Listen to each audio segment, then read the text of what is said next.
Bonjour amis chasseurs. Comme vous l'avez constaté, les menaces ne nous ont pas fait trop de mal jusqu'à présent.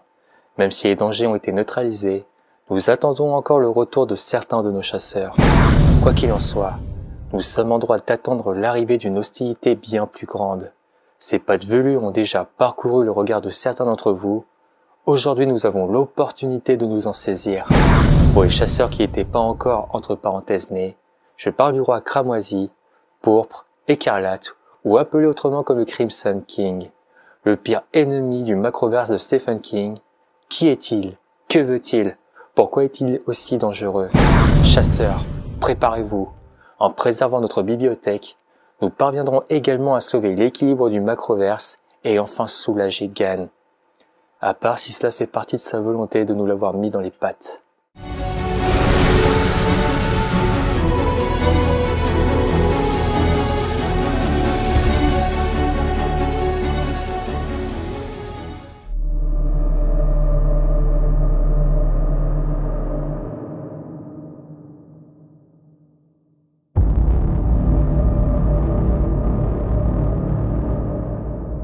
Pour introduire ce personnage, je vous recommande d'explorer notre voyage à travers le multivers de Stephen King, mais aussi les archives de nos défenses, particulièrement celui de Merlin pour compléter le savoir de cet être ignoble issu de deux mondes, celui du Prime, qui fit naître l'entité Gan, créateur de l'entre-deux-mondes, engendrant de par le fait les êtres qui y habitent.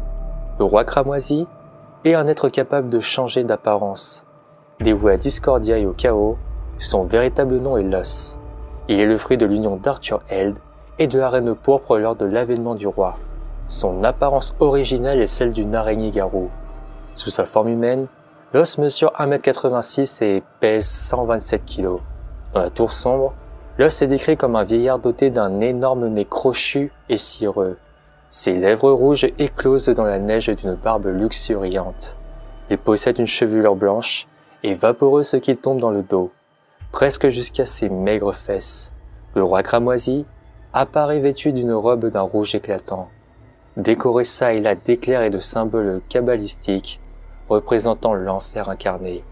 Néanmoins, quand celui-ci se transforme sous son apparence arachnéide, il mesure 2,53 m et pèse 261 kg. Son corps d'araignée est immense et noir avec un sablier d'un rouge vif dessiné sur son abdomen. Toutefois, malgré ses nombreux avatars, quelle que soit la forme qu'il prend, ses yeux sont toujours d'un rouge pourpre, et le pistolero Roland Deschamps pense que ce regard est semblable à celui d'un dragon qui serait caché derrière cette apparence humaine. Cet ennemi ultime est bien évidemment connu dans le multivers entier, et son symbole est l'œil cramoisi. Le roi cramoisi semble avoir comme objectif depuis toujours de faire tomber la tour sombre par tous les moyens. Selon ses propres propos, il voudrait déclencher le chaos et en devenir le souverain ultime de Discordia.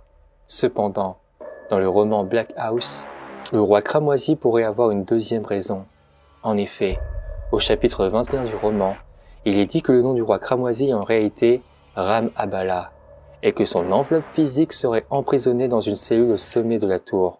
Coexistant comme Duhux, il posséderait donc une autre manifestation, tout aussi réelle, qui vit au Quinta Abala, la cour du roi cramoisi. Comme vous l'avez compris, le roi cramoisi serait donc double. Il se trouverait à la fois libre dans le château de Casroarus et emprisonné sur un des niveaux supérieurs de la tour sombre. Et donc, si nous prenons l'escalier étroit et festonné de toiles d'araignée de la tour sombre, comme il est décrit dans Insomnia, et que nous tentions d'accéder à des niveaux supérieurs, nous finirons par rencontrer la partie de cette créature terrifiante et puissante. Mais cela reste une supposition, car cette information reste à vérifier. De par cette hypothèse, le roi cramoisi cherche donc à détruire aussi la tour sombre afin de se libérer de sa prison. S'il parvenait et que la tour s'effondrait, il pourrait alors à sa guise écumer le chaos qui en résulterait, la Dinta, ou appeler la fournaise. Mais l'entité même de cet immondisme reste abstraite, car dans le roman Black House, le roi cramoisi n'intervient jamais directement. Il dirige les événements depuis l'endroit de la tour sombre où il emprisonnait. Depuis des temps extrêmement reculés, il a tenté de s'échapper de cette prison, et il comprit que la seule façon pour lui d'y arriver était de détruire par le fait la tour sombre. Depuis ces 2 derniers siècles, le roi cramoisi Abala a consacré une bonne partie de son temps à former une armée d'esclaves contrôlés par télépathie.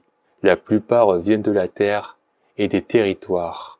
Les médiums, eux, sont issus exclusivement de la première. Cette force asservie, ce goulag, est sa plus grande réalisation. On les appelle les briseurs. Le roi cramoisi se sert des briseurs pour briser les rayons. Comme vous l'avez compris, le roi cramoisi trouva une faille permettant de détruire l'édifice, briser les rayons qui maintiennent sa stabilité. Pour ce faire, il envoya ses agents dans tous les mondes connus à la recherche d'individus nommés les briseurs, ayant des capacités psychiques appelées notamment parfois Shining, capables de rompre les rayons. Et malheureusement pour eux, il fallait beaucoup de briseurs pour venir à bout de ces 6 rayons, ce qui entraîna une véritable chasse pour capturer ou enlever ces êtres, quitte à faire du mal. L'os, ou le roi cramoisi donc, établit sa demeure au Casse-Roi russe, ou appelé aussi le château du roi rouge. Comme on peut s'y douter, ce château a l'air maléfique. Un halo rouge pulsant émane du Casse-Roi russe, connu sous le nom de la Forge du Roi, et peut être aperçu à une grande distance de l'endroit où il se trouve. D'après les légendes, les hommes et les femmes qui observaient la Forge du Roi seraient transformés en pierre, s'agissant probablement bien plus que de légendes. Dans le château, le trône du roi cramoisi est composé de crânes. Ce dernier y siégeant, passe son temps à échafauder de grandes stratégies emplies de sadisme et de folie malsaine pour régner dans le chaos. Responsable de nombreuses tragédies et d'un nombre incalculable de morts dans le monde ultime, il fut aussi responsable de la catastrophe de Tonnefoudre, où la ville fut ravagée par des nuages de gaz toxiques et mortels. La terre s'y était assombrie, et toute forme de vie avait disparu. En plus de ses aptitudes inhérentes à la magie, le roi cramoisi possédait aussi 6 des 13 sphères de l'arc-en-ciel du magicien. Il s'agissait des sphères bleu foncé, vert citron, jaune, orange, violet et la terrible sphère noire. Le roi cramoisi utilisait ces sphères de cristal pour communiquer avec ses agents qui travaillaient pour lui dans l'entre-deux-mondes et ne prendre ainsi aucun risque depuis son trône. Si vous m'avez accompagné dans l'exploration que j'ai faite avec un voyageur, vous comprendrez alors qu'il est possible que le roi cramoisi soit, tout comme Pennywise, soumis à l'aléatoire, ou peut-être celui qui contrôle les agents de l'aléatoire depuis son trône. Néanmoins, cela n'est pas confirmé, il pourrait tout aussi être qu'un élément indépendant travaillant pour son propre compte, suivant ses propres plans préétablis. Remarquons que nous trouvons un passage intéressant dans Insomnia. Nous croyons que son roi cramoisi existe, sous une forme ou une autre, et que lorsque Atropos lui a coupé le cordon vital, Ed Dipno est tombé directement sous la coupe de cet être. C'est bien le cordon vital d'Ed Dipno qu'Atropos a coupé. Lorsque Atropos a coupé ce cordon, il a mis en branle un terrible enchaînement d'événements. Nous savons que quelque chose de ces hautes sphères s'est intéressé à Ed, et que quelque chose d'autre, de ces mêmes sphères, a lancé une contre-attaque. Pour mener à bien son désir de chaos, le roi cramoisi s'entoura de fidèles et de serviteurs qui ne pouvaient que le craindre. Des Cantoy aussi connus sous le nom d'ignobles ou de crapules de bas étage, des Taïns, des vampires, des loups, des démons et même des humains, mais aussi Atropos, agent de puissance supérieure qui coupe prématurément les lignes de vie, connu sous le nom de Ramdom, dans les dimensions supérieures, n'avait fait que son travail. Ce pourquoi il existait, une fonction naturelle lui permettant de maintenir un certain équilibre entre l'aléatoire et l'intentionnel.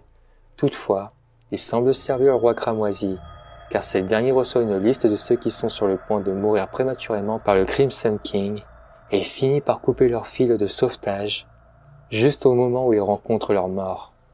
Depuis le Casse-Roi russe, le roi cramoisi et ses fidèles eurent accès aux technologies des grands anciens comme les portails vers d'autres mondes et des armes particulièrement sophistiquées.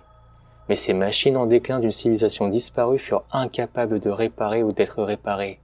Ils prirent donc le contrôle de compagnies réparties dans tous les mondes connus, tels que North Central Positronic, Sombra Corp, Transcorp, la Merck Foundry.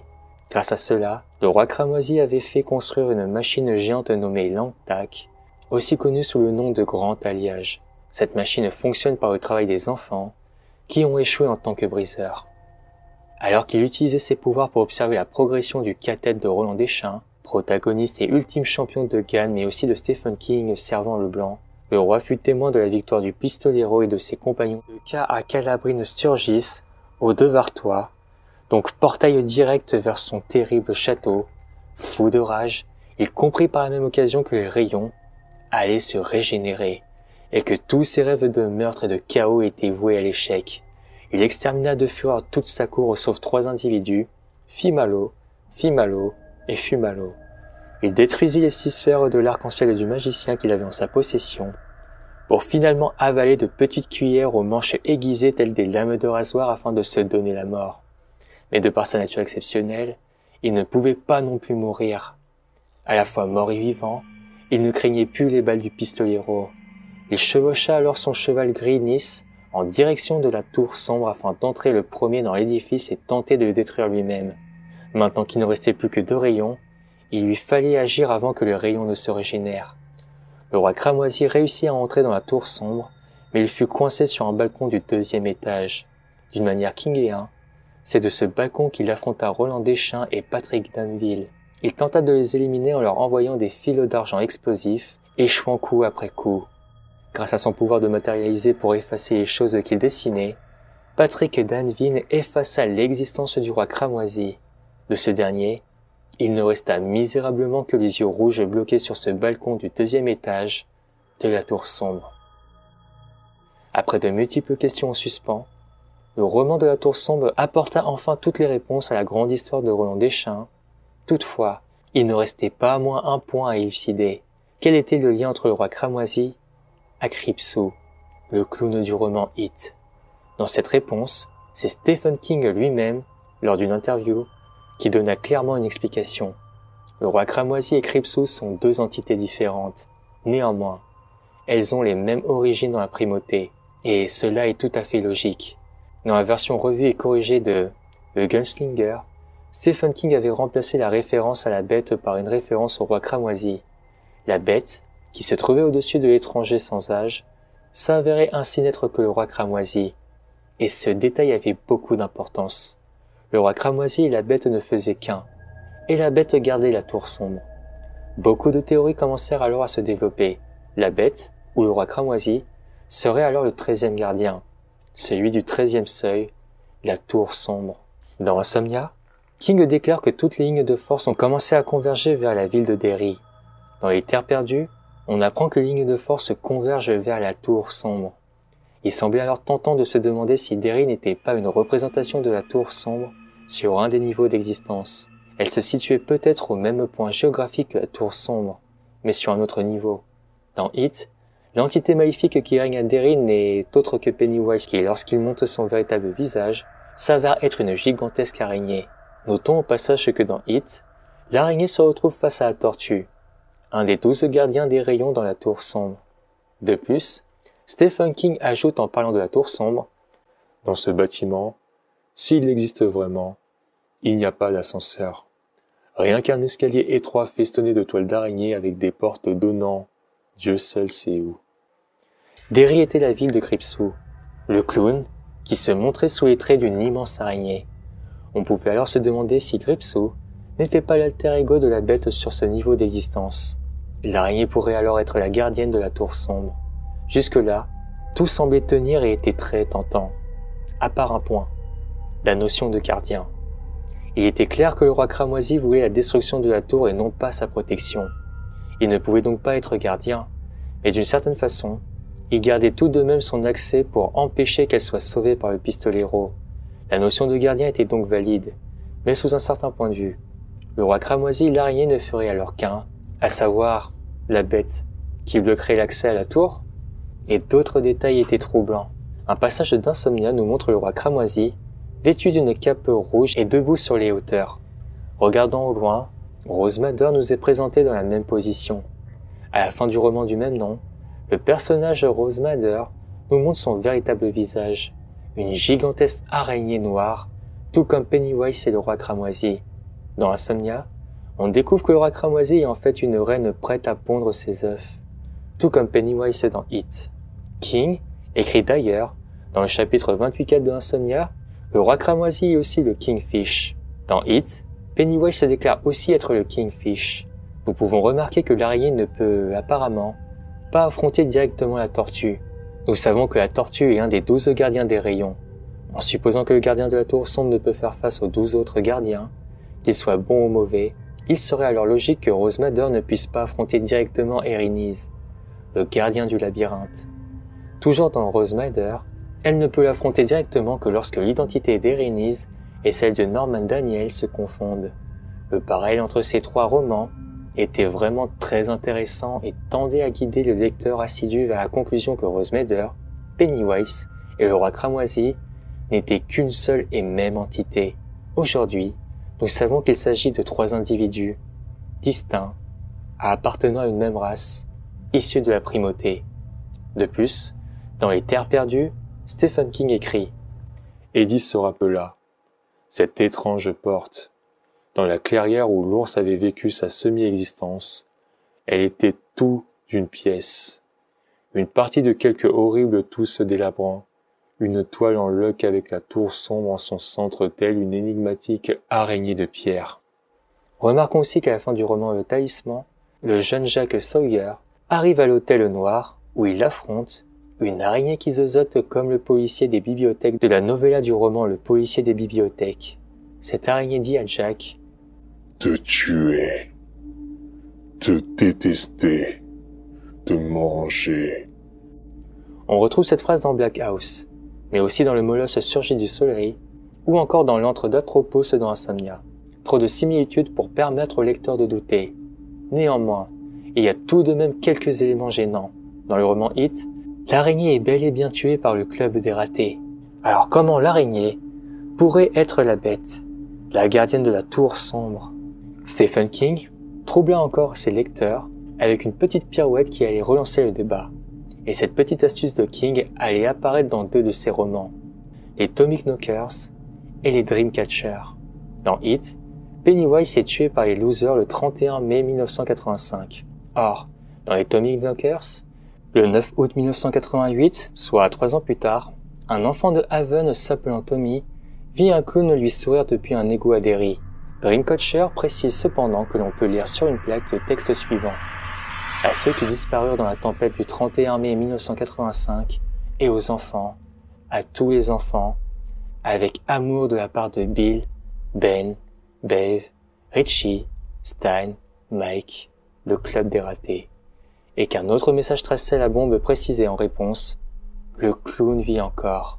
Devait-on en déduire que Pennywise n'était absolument pas mort ou que les Losers avaient oublié d'écraser l'un de ses œufs? Et si nous revenions à une des premières idées qui était de dire que Pennywise, Gripsou, était une des représentations du roi cramoisi sur un autre niveau d'existence. D'une certaine façon, il ne ferait qu'un tout en étant différent. Dans le roman Le Talisman, le jeune Jack Sawyer découvre qu'il avait des doubles dans tous les mondes existants, mais que ceux-ci étaient morts. Cette notion de doublon apparaît aussi dans la série La Tour Sombre. On pouvait alors se demander si cette notion de doublon s'appliquait seulement aux personnages humains ou si nous pouvions l'étendre. La Tour Sombre pourrait alors avoir une représentation différente dans chacun des mondes, et sa gardienne aussi.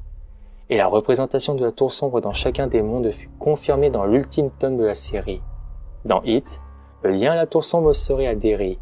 Dans Le Talisman, le lien à la Tour Sombre serait sur la côte ouest. Dans Les Terres perdues, la rose cosmique, représentant la Tour Sombre, serait à New York. Pennywise aurait bien trouvé la mort dans It. Mais il n'en serait qu'une manifestation de la bête.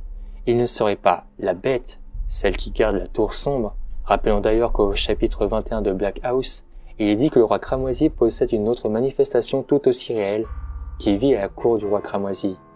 Tout semblait être cohérent et plus rien ne semblait nous empêcher de lier Pennywise à la Tour Sombre et d'en faire une certaine forme de gardien. Pennywise et le roi cramoisi ne faisaient peut-être bien qu'un. Et l'analyse allait encore plus loin en précisant que si le roi pourpre et l'araignée se trouvaient au seuil central, cela expliquerait peut-être l'impossibilité d'affronter les 12 autres gardiens. Pennywise ne pouvait affronter la tortue, et la Rose Madder ne pouvait affronter le taureau, qui était alors un gardien potentiel de la Tour Sombre. Dans le chant de Susannah, il est dit que le roi cramoisi est le seigneur des araignées. Remarquons que dans les lots de la Cala, Roland déclare qu'il pense que le roi cramoisi pourrait bien être le gardien de la Tour Sombre. Il va même plus loin en disant qu'elle pourrait même bien lui appartenir. Tout semblait trop beau pour être vrai. King lui-même semblait confirmer la théorie et pourtant, le petit grain de sable qui venait perturber partiellement cette belle théorie arriva avec la publication de l'ultime tome de la série. Dans le roman La Tour Sombre, le 12e et dernier gardien est révélé. Il s'agissait de l'éléphant. Le taureau de Rosemeadow perdait donc sa potentialité de gardien de la Tour Sombre, et c'était tout un côté de la théorie qui s'effondrait.